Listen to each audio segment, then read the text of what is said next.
जल की मिठास, गुरु और शिष्य की कहानी। यदि आप मेरे चैनल में नए हो तो मेरे चैनल को सब्सक्राइब करें, शेयर करें और लाइक करें।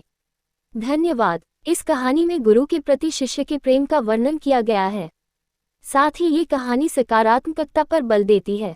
गुरुकुल में शिक्षा प्राप्त कर रहे एक शिष्य को अपने पिता का संदेश मिला। पिता ने उसे घर बुलाया था। बिना देर किए शिष्य गुरु के पास गया और उनसे घर जाने की अनुमति मांगी। गुरु द्वारा अनुमति दे दी गई और अगले दिन शिष्य घर की ओर निकल पड़ा। वह पैदल चला जा रहा था। गर्मी के दिन थे। रास्ते में उसे प्यास लगाई। वह पानी का स्रोत ढूंढते हुए आगे बढ़ने लगा। रास्ते एक किनारे उसे एक कुआं दिखाई पड़ा। उसने कुएं से पानी निकाला और अपनी प्यास बुझाई। उस कुएं का पानी शीतल और मीठा था। शिष्य उसे पीकर तृप्त हो गया।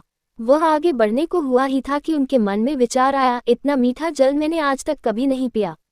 मुझे गुरुजी के लिए ये जल ले जाना चाहिए। वह भी तो इस मीठे जल का पान करके देखें। ये सोचकर उसने कुएं से जल निकाला और मशक में भरकर वापस गुरुकुल की ओर चल पड़ा।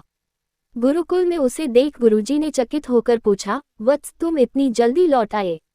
शिष्य ने उन्हें अपनी वापसी का कारण बताया और मशक में भरा हुआ जल उनकी ओर बढ़ा दिया। गुरुजी ने वह जल पिया और बोले, वत्स, ये तो गंगाजल की तरह है। इसे ग्रहण कर मेरी आत्मा तृप्त हो गई।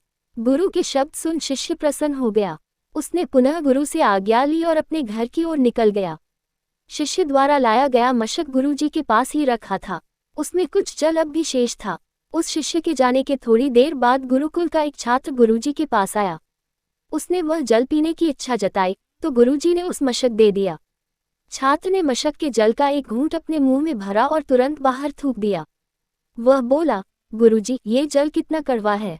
मैं तो उस शिष्य की आपके द्वारा की गई प्रशंसा सुन इसका स्वाद लेने आया था, किंतु अब मैं समझ नहीं पा रहा हूं कि आपके उसकी झूठी प्रशंसा क्यों की। गुरुजी ने उत्तर दिया, वत्स, हो सकता है इस जल में शीतलता और मिठास नहीं, किंतु इसमें कोई संदेह नहीं कि इसे लाने वाले के मन में अवश्य है। जब उसने वह जल पिया तो मेरे प्रति मन में उमड़े प्रेम के कारण वह मशक में जल भरकर गुरुकुल वापस लौट आया, ताकि मैं उस जल की मिठास का अनुभव कर सकूं। मैंने भी जब इस जल को ग्रहण किया तो इसका स्वाद मुझे ठीक नहीं लगा, किंतु मैं उस शिष्य के हृदय में उमड़े प्रेम को देखते हुए उसे दुखी नहीं करना चाहता था, इसलिए मैंने इस जल की प्रशंसा की।